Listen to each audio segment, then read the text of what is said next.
आज मैं आप लोगों के लिए कोई भी केक की रेसिपी नहीं लेके आई हूँ, बल्कि आज का वीडियो बहुत ज़्यादा इंपॉर्टेंट होने वाला। आज मैं आप लोगों के बेकिंग से, केक से रिलेटेड बहुत सारे मिस्टेक्स जो आप लोग करते हैं वो बताऊंगी, और बहुत सारे डाउट्स होते हैं बेकिंग से रिलेटेड जिनको मैं दूर करूंगी। तो जैसे केक बनाते समय बहुत सारे लोगों की प्रॉब्लम रहती है कि हमारा केक बीच में से, मिडल में से सिंक क्यों हो जाता है, पिचक क्यों जाता है, या फिर कई लोगों को डाउट रहता है कि हमारे केक के ऊपर क्रैक्स क्यों आ जाते हैं, या फिर हमारा केक एकदम फ्लफी, स्पॉन्जी और फूला हुआ क्यों नहीं बनता, फ्लैट क्यों बनता है। तो इस तरह की बहुत सारी कॉमन प्रॉब्लम्स होती है। तो चलिए आज हम उन्हीं पे डिस्कस करेंगे और उन्हीं के बारे में आपको मैं सॉल्यूशन भी दूंगी।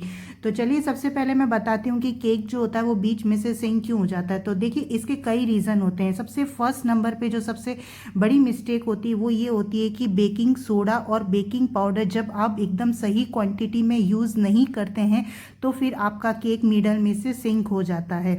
और दूसरी चीज़ ये होती है कि जब आपके अंदर पेशेंस की कमी हो, इट मीन्स आप जब भी कढ़ाई या ओवन में के अंदर केक का बेस बेक कर रहे हैं और आप उसको जितना टाइम आपको देना है प्रॉपर बेकिंग में उतना टाइम ना देकर बीच में बार बार उसको ओपन करके देखते हैं, तो क्या होता है कि उस टाइम अंदर की गर्म हवा जो होती है वो बाहर निकल जाती है और बाहर की जो हवा ठंडी होती है वो अंदर चली जाती है। इससे क्या होता है, टेम्परेचर इनबैलेंस हो जाता है और केक का मिडल पार्ट श्रिंक हो जाता है। तो ये बहुत बड़ी मिस्टेक है। तो हाफ के जी का जो केक बना रहे हैं या 1 kg का केक का बेस बना रहे हैं तो उनके लिए एक परफेक्ट टाइमिंग होती है। उतनी देर तक आपको बिल्कुल भी, चाहे आप गैस पे बेकिंग करें या ओटीजी में, आपको बार बार उसको ओपन करके बिल्कुल भी नहीं देखना है। और थर्ड रीज़न इसका ये होता है केक के मिडल पार्ट के श्रिंक होने का, जब हम बैटर को ओवर मिक्सिंग कर देते हैं। जी हाँ, ये भी बहुत बड़ी गलती है। ऐसा बिल्कुल भी नहीं करना आपको। जब आप केक का बैटर बनाते हैं तो उसको मिक्सिंग करते टाइम आपको एक ही डायरेक्शन में मिक्स करना है और बहुत ज़्यादा आपको ओवर मिक्सिंग कभी भी नहीं करनी है। कट एंड फोल्ड करते हुए आपको उसको मिक्स करना है। तो इन बातों का आप ध्यान रखेंगे तो आपका केक मिडल में से सिंक नहीं होगा। तो चलिए अब हम दूसरा चीज़ पे आते हैं। आपका केक जो होता है वो उस पर ऊपर की तरफ से क्रैक्स क्यों आ जाते हैं।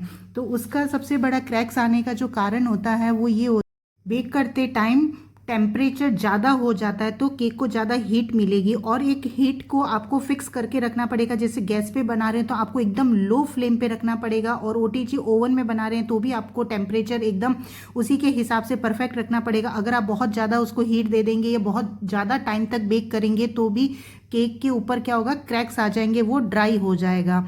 और एक चीज़ ये भी होती है कि आप केक को जब केक का बैटर बनाते हैं तो फिर ड्राई इंग्रेडिएंट ज़्यादा यूज़ करते हैं। मतलब जो सूखी वाली चीज़ें होती हैं जैसे कि बेकिंग पाउडर हो गया, बेकिंग सोडा हो गया, मैदा हो गया, और वेट इंग्रेडिएंट्स जो होते हैं जैसे ऑयल हो गया, दूध हो गया, ये वाली वेट इंग्रेडिएंट चीज़ें जो होती है वो आप कम यूज़ करेंगे तो भी केक के ऊपर क्रैक्स आ जाते हैं। और तीसरी सबसे बड़ी जो लोगों को प्रॉब्लम आती है केक बनाते टाइम वो ये आती है कि हमारा केक फूलता नहीं है, स्पॉन्जी नहीं बनता, फ्लैट हो जाता है। तो उसका भी सबसे बड़ा रीज़न यही होता है कि आप ओवर मिक्सिंग कर देते हैं। ओवर मिक्सिंग करेंगे तो बेकिंग सोडा, बेकिंग पाउडर अच्छे से रिएक्ट नहीं करेंगे और केक अच्छे से फूलेगा नहीं और वो फ्लैट बनेगा। और उसका एक और रीज़न ये भी होता है कि अगर आप एक्सपायर्ड या बहुत पुराना बेकिंग पाउडर या बेकिंग सोडा यूज़ कर रहे हैं तो भी आपका केक फ्लैट बनेगा, या फिर आप अच्छे से छान के नहीं ले रहे हैं। ड्राई इंग्रेडिएंट्स को छान के लेना बहुत ज़रूरी है, ताकि उसमें क्या होता है कि जो भी कोई पार्टिकल्स वगैरह रह जाते हैं वो अलग रिमूव हो जाते हैं और उसमें बैटर में एक एयर जनरेट होती है। तो ये सब चीज़ें बहुत इंपॉर्टेंट है जो आपको ध्यान रखने की बहुत ज़्यादा ज़रूरत होती है, तभी आप अच्छे से बेकिंग कर पाते हैं। चलिए, ये तो कुछ मैंने आपके डाउट्स क्लियर कर दिए। अब मैं आपको कुछ सीक्रेट टिप्स बताऊंगी बेकिंग से रिलेटेड। सबसे फर्स्ट टिप है मेजरमेंट। आपको केक बनाते समय मेजरिंग कप का यूज़ करना बहुत ज़रूरी है। मेजरिंग कप और मेजरिंग स्पून मार्केट में इजीली अवेलेबल होते हैं, आपको उसी का यूज़ करना है। क्योंकि क्या होता है, बेकिंग एक तरह की साइंस होती है जिसमें केमिकल रिएक्शन होती है। तो कोई भी चीज़ अगर आपने ज़्यादा ले ली या कम ले ली तो फिर आपका केक का पूरी साइंस गड़बड़ हो जाएगी, केमिकल रिएक्शन गड़बड़ हो जाएगी और केक अच्छे से बनेगा नहीं। सेकंड नंबर पे होता है बैटर की कंसिस्टेंसी। तो उसको भी आपको एकदम परफेक्ट रखना बहुत ज़्यादा ज़रूरी है।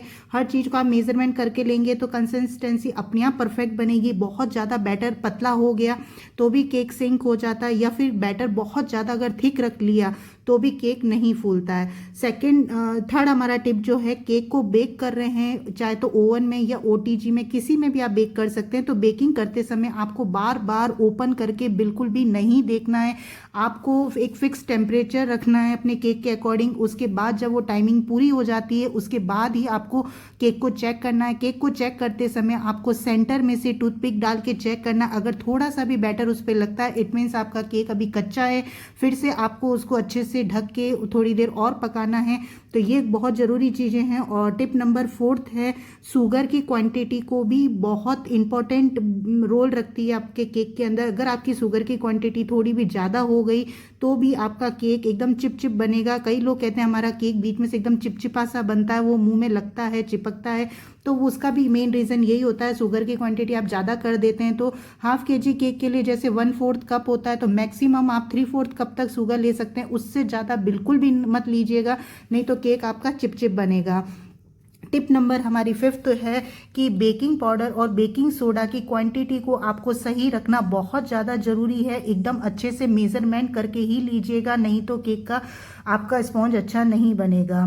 टिप नंबर 6 है हमारी केक के बैटर को, अगर आप प्रीमिक्स से बना रहे हैं तो बैटर को आपको पानी से बनाना है, और प्रीमिक्स हमेशा बहुत अच्छी क्वालिटी का ही लेना है। और आपको एक्सपायरी डेट को ध्यान में रखना है, एक्सपायरी बिल्कुल नहीं होना चाहिए, नहीं तो केक अच्छा नहीं बनेगा।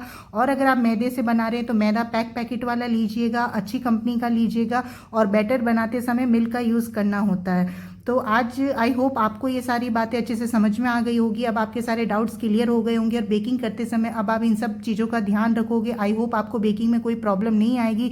और मैदे से, स्क्रैच से एकदम परफेक्ट केक का स्पॉन्ज कैसे बनाया जाता है ये मैंने अपनी लाइव क्लास में लेके पूरा बताया था, उसका लिंक मैं डिस्क्रिप्शन में डाल दूंगी, तो ज़रूर देखिएगा उसको।